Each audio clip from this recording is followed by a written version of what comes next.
Up until now, we've been using C++ Builder and FireMonkey to build different kinds of example applications. And we've been building them for 32-bit Windows and Macintosh and for 64-bit Windows.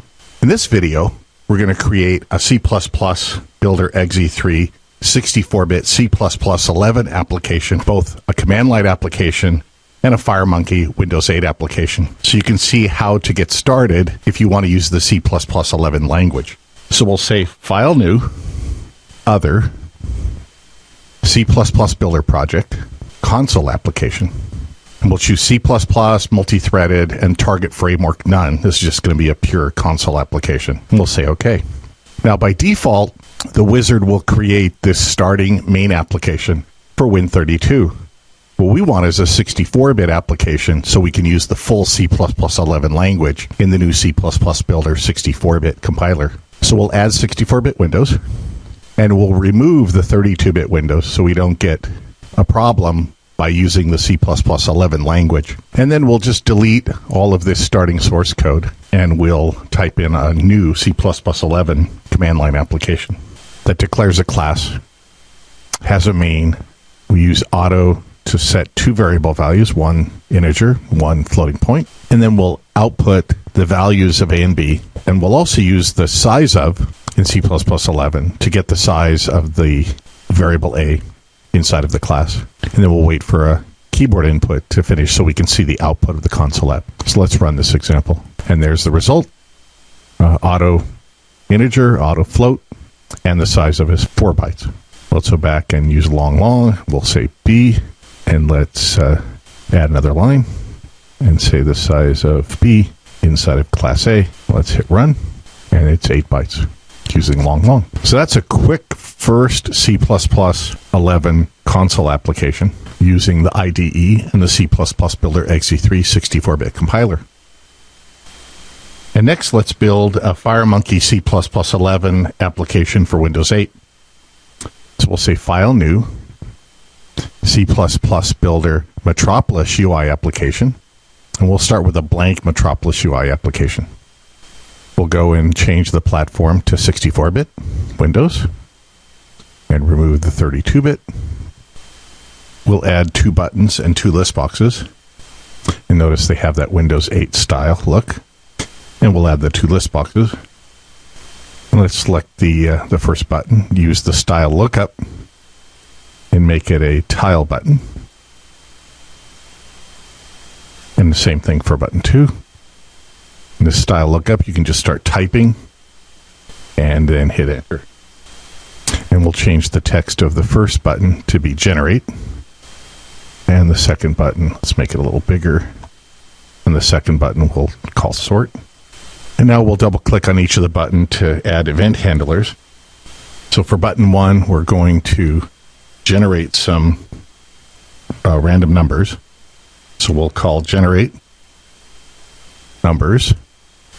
We'll use the 4, and we'll load it up until we hit the end of the size of numbers. We'll say list box 1 items.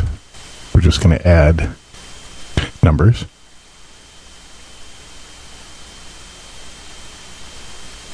Let's save everything. And we need to define those 2 functions.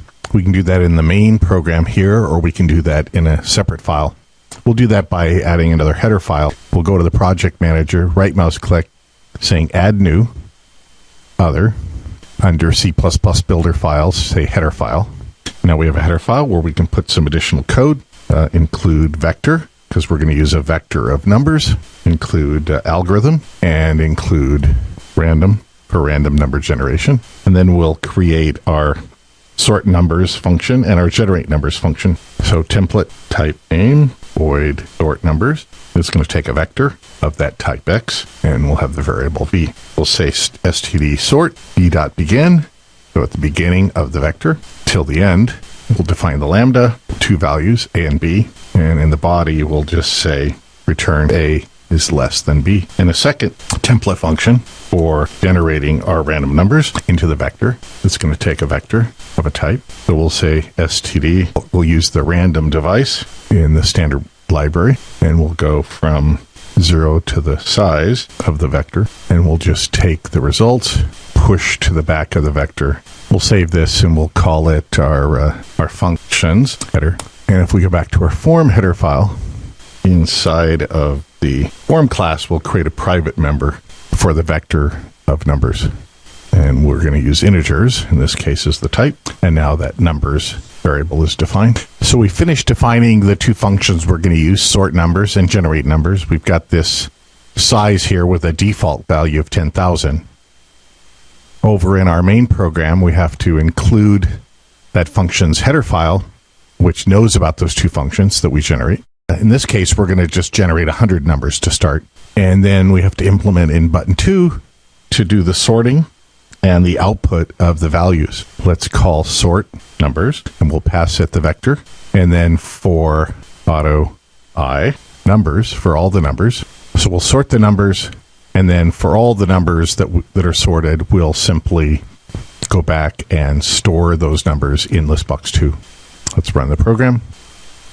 We'll generate 100 integers and sort them.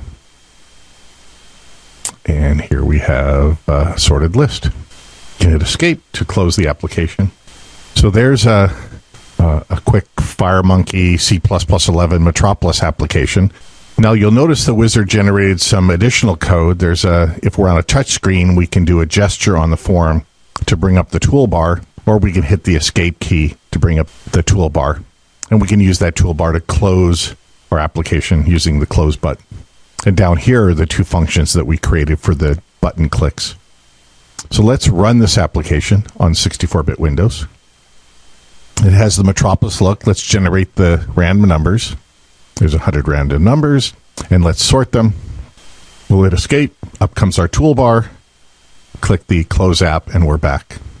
In this video, you saw how to quickly build a C++11 console application, and also to use the wizard to create a C++ Builder 11, a FireMonkey Metropolis look and feel application. So getting started in C++11 using the new 64-bit C++ compiler in C++ Builder exe3 is very simple and easy. And we'll have more videos to come focusing on the C++11 language and its use in the compiler and the IDE.